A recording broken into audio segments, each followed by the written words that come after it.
Hello everybody, welcome to the video. My name is Aaliyah and today we will be analyzing one of my favorite characters from the popular anime Classroom of the Elite. So let's get into the video.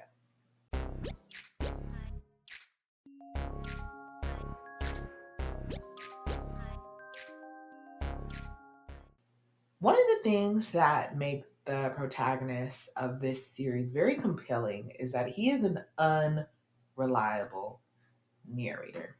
And let me explain to you what that is. An unreliable narrator can be defined as any narrator who misleads readers, either deliberately or unwittingly. Many are unreliable through circumstances, character flaws, or psychological difficulties. In some cases, a narrator withholds key information from readers, or they may deliberately lie or be misdirected. The unreliable narrator, if written well, will cause a reader or viewer to experience the delight of a shocking twist or a dawning realization that they have been misled. I want to talk about a couple of the scenes in Classroom of the Elite with Kiyotaka Ayanokoji, who basically had me gasping and oh my goshing most of the series. So let's get into the first scene. The first scene I want to talk about is in volume 2 of the manga, season 1 of the anime, where I, Kirikata has already presented himself as someone who wants to lay low. He does not want to be bothered.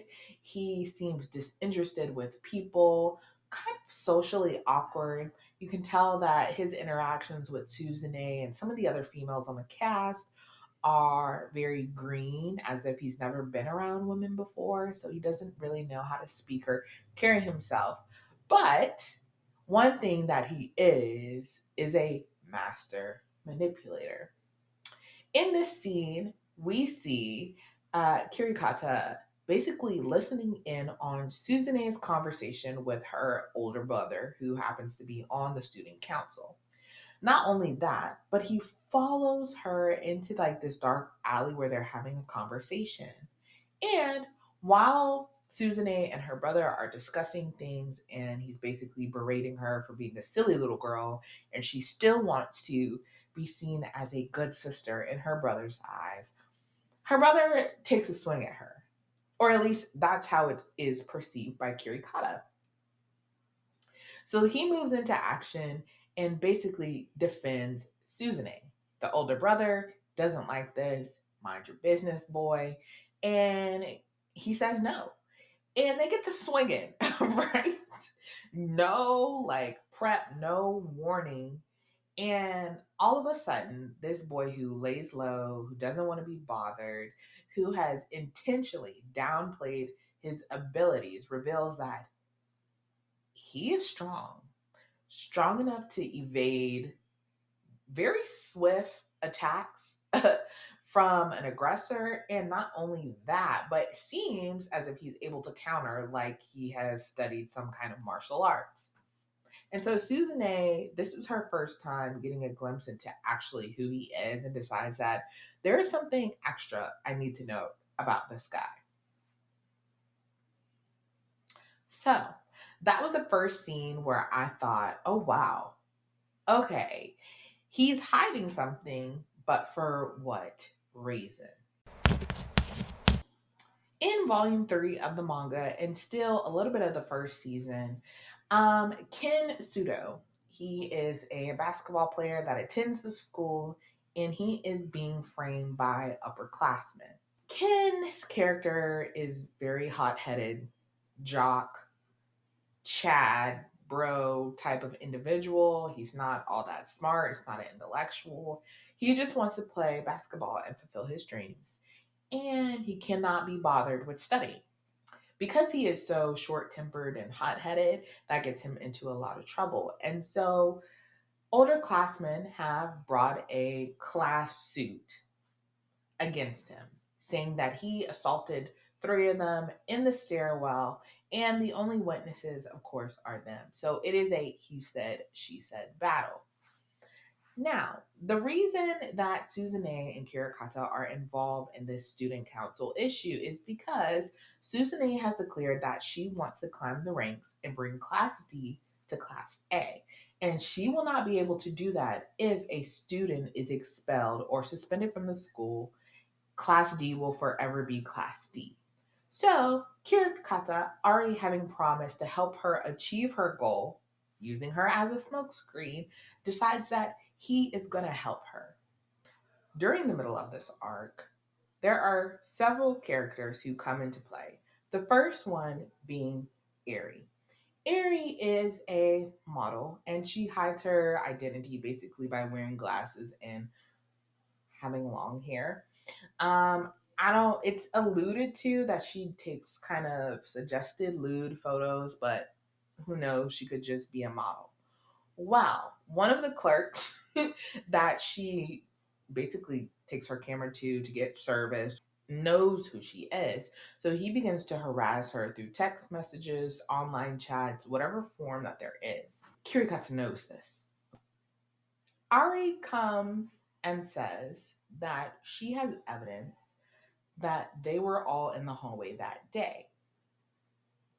Because she has that evidence, Kirikata and Suzune go to the camera store, or kind of like I guess our version of a Best Buy.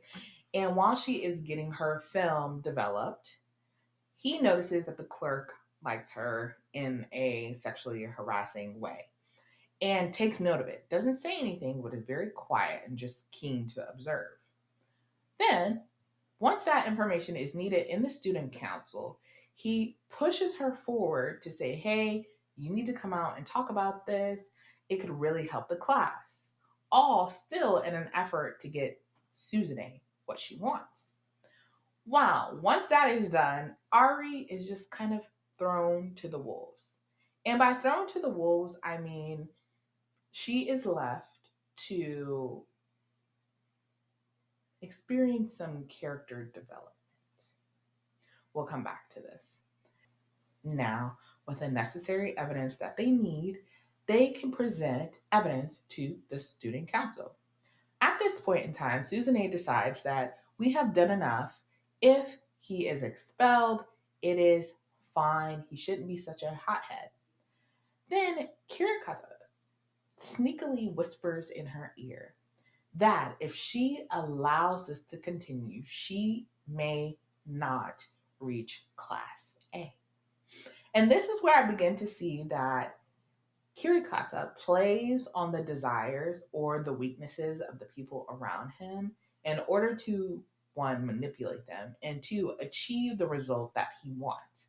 This allows him to use other people as a smokescreen. Prompted with this idea that her desires will never be fulfilled, Suzune decides that they will not concede Sudo and they are going to fight this case.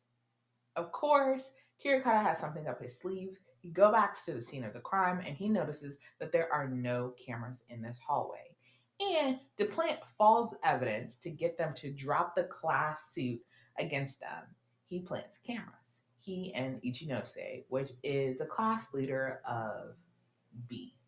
All of this culminates in the upperclassmen dropping the student council case against Sudo and Class D being saved. Suzune can still rise to the rank. Kirikata is manipulating people behind the scenes, and still nobody is really the wiser. People who are especially discerning, like his homeroom teacher and Suzune's older brother, begin to take an interest in him. They ask him, why don't you join the student council? Or why don't you reveal yourself? At this, Kirikata denies and says, no, I'm just a regular average person. I don't want to be bothered. And so that ends the second scene where I realize that the intentions of Kirikata are not as wholesome as they seem. Here, the manga and the anime diverge just a slight bit because in the manga, it is revealed that Kirikata basically never sees any of these individuals as friends. From his perspective, they are all pawns to be used in his own game. What game is that? We're not discussing that in this video. Now, let's go back to Ari. Ari, mind you, has decided she wants a little bit of character development. So she goes to confront the harassing clerk at the camera store. And he takes this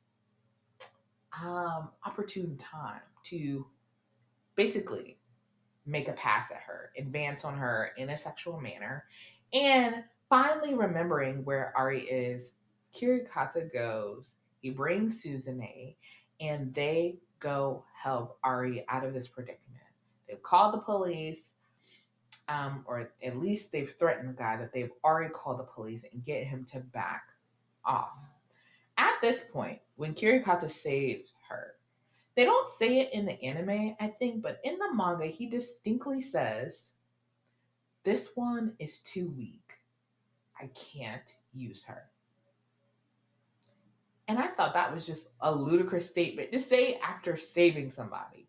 But it is revealed that if Kirikata thinks that you are weak and cannot be used as a pawn, he will toss you away. So, although we see Ari in the next volumes and in the next series pining after Kirikata, we see him make no effort in him trying to use her to advance her plans.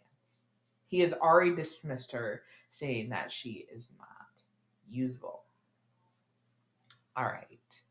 Now, I want to talk about the next scene. This is the interaction that had me thinking Kirikata is a dog. And I don't know what he's fighting for. I'm not going to discuss that in this video, but the way he and Kei Kirizawa interacted had me jaw dropped. Okay? Jaw dropped. From allowing them to basically bully her to the point where she was weak and cowering on the floor in the engine room of a yacht and saying, "Hey, hey, hey, hey, hey, I'm the one that saved you." Then to telling this young lady that he will use her as his girlfriend, that he has feelings for her. The whole time he does not have feelings for her. He just wants to solidify his dominance in his manipulation over her. I said, this is diabolical. And this is why I love these type of characters, because they just are so far from the norm. He presents himself as a good guy who's just helping everybody achieve their goals. But at the end of the day, he has his own secret agenda that we don't really get a glimpse into that deeply in the year one arc. I have yet to read the year two arc. I think it's still coming out. So yes, again, your girl was flabbergasted. We are first introduced to Kay while she is dating another classmate. We learn that her character is basically one of dependence, that she relies on others to feel safe. She relies on others to deliver her, save her. Kirikata looks at this and thinks, I can take advantage of this, and begins to orchestrate a scenario where her classmates are bullying her so deviously that he has to come to her aid after everything has happened. He uses the information that he gains from the young girls bullying Kay to help achieve Suzune's goal, while ultimately allowing Kay to be more dependent on him and coming to realize that he is her savior. And he does this to Kay twice. He puts her, now we're talking about the anime, he puts her in some very distressing, psychologically, emotionally tormenting situations where she has to just trust that he has come through for her. He is like some sort of messiah for her. And he even plays on the fact that she finds him attractive, that she actually wants to be with him. And so in the end, he gives her just a little bit of that. And although he awkwardly says I don't really know how to be in a relationship. I got you this nice gift. His whole purpose is to have utter and complete dominance over her. That solidified to me. This is something I have to go back and rewatch. Something I'm gonna have to go back and analyze. And I was wondering what kind of character that is in storytelling, and it's an unreliable narrator. Looking in, we as viewers can see that there is something else going on. And on occasion, other characters are starting to notice that, hey, things are actually always going to plan. Who is causing this? Like, at some point, characters start to think Suzune is not that smart. Suzune knows that she is not that smart, and they all begin to quietly look at Kirikata-kun. And by the end of season 3, it's time for him to like make his debut as a star player. And I don't know when season 4 is coming out, but I will be watching. So, if you've never seen Classroom of the Elite, I would give it a good go.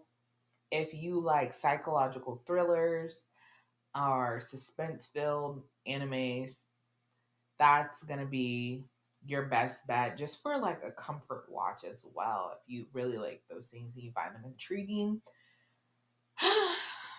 we cannot trust anything that comes out of Kirikata's mouth. We cannot trust his intentions. We cannot trust how he thinks. At every turn, we were being misled, misdirected, or bamboozled. And I enjoyed every bit of it. If you guys have watched Classroom of the Elite, please let me know what you think.